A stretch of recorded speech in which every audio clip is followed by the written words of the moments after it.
जय श्री हरि प्यारे भक्तगणों। भक्तों, आप सभी का स्वागत है आपके अपने चैनल कहानी सुनो में। कहानी सुनो में आज हम पिठौरी अमावस्या की पूरी जानकारी देंगे। कथा, पूजा विधि, इसका क्या महत्व है और 5 ऐसे उपाय बताएंगे आपको जो आप अमावस्या पर करके अपने जीवन को सरल बना सकते हैं। दोस्तों, बहुत ही कारगर उपाय हैं, इसलिए इन उपायों को जरूर करिए। तो पूरी जानकारी के लिए जुड़े रहिए अंत तक हमारे साथ। इस अमावस्या पर पितृ तर्पण आदि धार्मिक कार्यों में कुश का प्रयोग किया जाता है, इसलिए इसे कुशाग्रहणी अमावस्या भी कहा जाता है। मान्यता है कि इस अमावस्या पर पितरों का तर्पण करने से पितृदोष से होने वाली परेशानियों से मुक्ति मिलती है। इसके अलावा इस दिन माँ दुर्गा की पूजा करने का भी प्रावधान है। पिठौरी अमावस्या पर देवी दुर्गा समेत 64 देवियों की आटे की आकृति बनाकर पूजने का विधान है।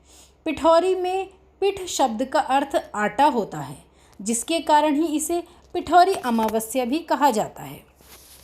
हिंदू पांचांग के अनुसार भाद्रपद की अमावस्या को कुशग्रहणी अमावस्या और पिठौरी अमावस्या कहा जाता है।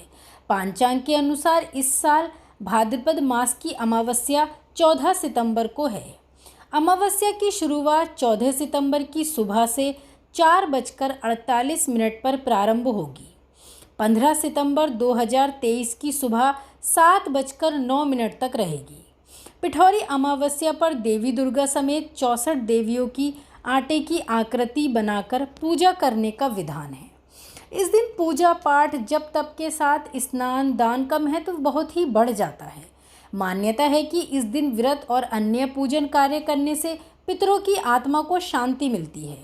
शास्त्रों के अनुसार अमावस्या तिथि के स्वामी पितृदेव होते हैं, इसीलिए इस दिन पितरों की तृप्ति के लिए तर्पण और दान पुण्य का बहुत ही महत्व है। धार्मिक दृष्टि से इस अमावस्या को कुश ग्रहण करने एवं पूजा में कुश के प्रयोग का विशेष महत्व है। इस दिन वर्ष भर पूजा अनुष्ठान या श्राद्ध कराने के लिए नदी, मैदानों आदि जगहों से कुशा नामक घास उखाड़कर घर लाते हैं। धार्मिक कार्यों में इस्तेमाल की जाने वाली यह घास यदि एक दिन एकत्रित की जाए तो वह वर्ष भर तक पुण्य फलदायी होती है। बिना कुशा घास के कोई भी धार्मिक पूजा निष्फल मानी जाती है, इसलिए कुशा घास का उपयोग हिंदू पूजा पद्धति में प्रमुख स्थान रखता है। इस दिन तोड़ी गई कोई भी कुशा वर्ष भर तक पवित्र मानी जाती है। मत्स्य पुराण के एक प्रसंग के अनुसार जब भगवान विष्णु ने वराह अवतार लेकर हिरण्याक्ष का वध करके पृथ्वी को पुनः स्थापित किया था, उसके बाद उन्होंने अपने शरीर पर लगे पानी को झाड़ा, तब उनके शरीर के बाल पृथ्वी पर गिरे और कुशा के रूप में बदल गए। इस दिन पीपल के पेड़ की परिक्रमा करते हुए ओम नमो भगवते वासुदेवाय मंत्र का जाप करें। पीपल वृक्ष की 108 बार परिक्रमा करें। इस उपाय से पितृदोष दूर होते हैं और हमारे पितर खुश होते हैं। इस दिन नदी या तालाब में जाकर मछली को आटे की गोलियां खिलाना भी बहुत ही शुभ माना जाता है। पिठौरी अमावस्या की पूर्व संध्या पर विवाहित महिलाओं और मुख्य रूप से माताएं और बच्चों की भलाई और लंबी उम्र के लिए 64 देवियों की पूजा की जाती है। पांचांग के अनुसार प्रत्येक माह की अमावस्या तिथि पड़ती है, जिसको अलग अलग नामों से जाना जाता है, और भाद्रपद माह में पड़ने वाली अमावस्या को ही पिठौरी अमावस्या कहा जाता है। तो ये अमावस्या इस साल पड़ रही है 14 सितंबर को। अब हम आपको बताएंगे 5 ऐसे उपाय जिन्हें करके आप एक सुखी जीवन की कामना कर सकते हैं। इन उपायों में अलग अलग तरीके के 5 उपाय बताए गए हैं। पहला उपाय है हमारा धन के लिए उपाय। अमावस्या के दिन पूरे घर की अच्छे से साफ सफाई करें। इस दिन घर में बिल्कुल भी कचरा ना रखें। इस दिन घर में पर्याप्त रोशनी की व्यवस्था करें। घर के हर कोने में बल्ब या दिया अवश्य जलाएं। किसी कोने में अंधेरा ना रहने दें। इस उपाय से आपके घर में कभी भी धन धान्य की कमी नहीं होगी।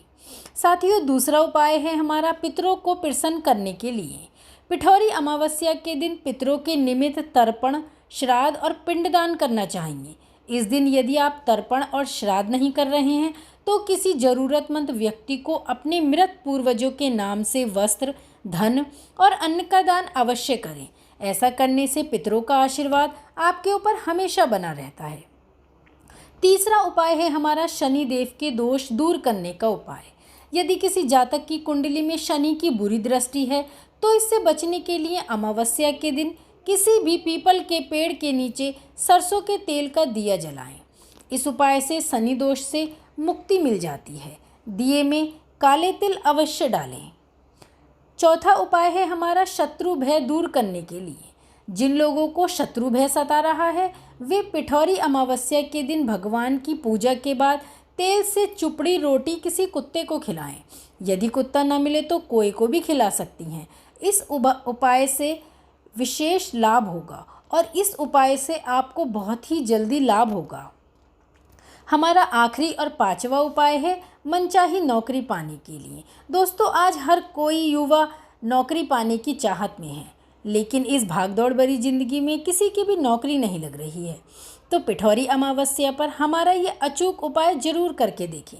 यदि आप लंबे समय से मनचाही नौकरी की तलाश में हैं तो पिठौरी अमावस्या के दिन सुबह के समय एक नींबू लें और इसे किसी मंदिर में रख कर आ जाएं। अब इस नींबू को शाम के समय वापस उठाकर ले आएं और अपने सिर से पैर तक 7 बार घुमाकर इसके 4 टुकड़े करें और चौराहे पर जाकर चारों दिशा में फेंक दें। ऐसा करने से आपको जल्दी ही एक बहुत अच्छी नौकरी की प्राप्ति होगी। पिठौरी अमावस्या पर कैसे पूजा करें? सुबह पवित्र स्नान करें, वेदी स्थापित करें और सौभाग्य लक्ष्मी की तस्वीर को लाल कपड़े पर रखें। एक थाली रखें, उस पर 9 सिक्के रखें जिन्हें हल्दी, चंदन, सिंदूर और फूलों से विधिवत सजाया जाए। फूल, प्रसाद, धूप और पीले चावल चढ़ाकर पूजा करें।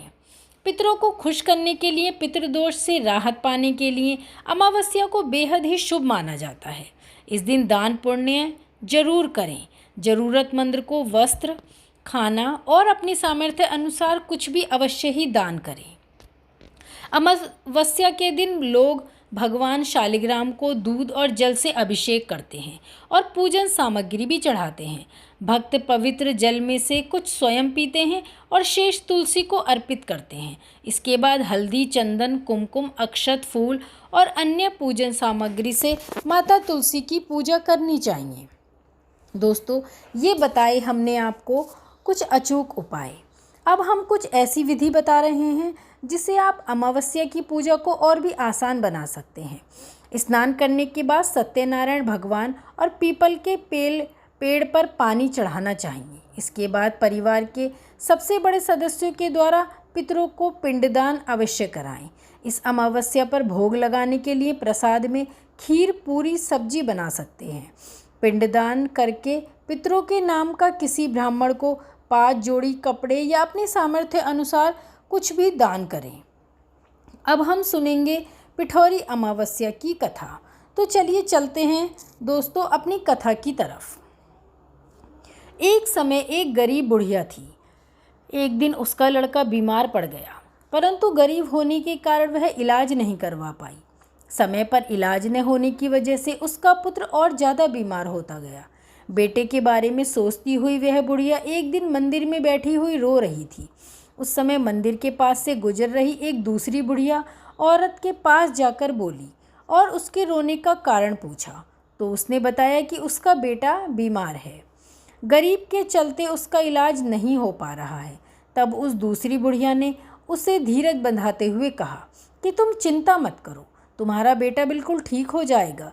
यदि तुम आने वाली भाद्रपद महीने की अमावस्या का व्रत करो तो तुम्हारे कष्ट दूर हो जाएंगे। कुछ दिनों बाद यह अमावस्या आई और बुढ़िया ने पूरे नियमों के साथ व्रत किया। अगले दिन उसका पुत्र पूरी तरह से ठीक हो गया। इस तरह से पोलेरम्मा भगवान ने उस बुढ़िया के कष्टों को दूर किया। बोलो पिठौरी अमावस्या की जय, श्री हरि विष्णु की जय। तो साथियों, कैसी लगी हमारी ये अमावस्या की जानकारी अच्छी लगी हो तो इसे लाइक और शेयर ज़रूर कीजिए। ऐसे ही हर जानकारी के लिए जुड़े रहिए हमारे साथ। धन्यवाद साथियों।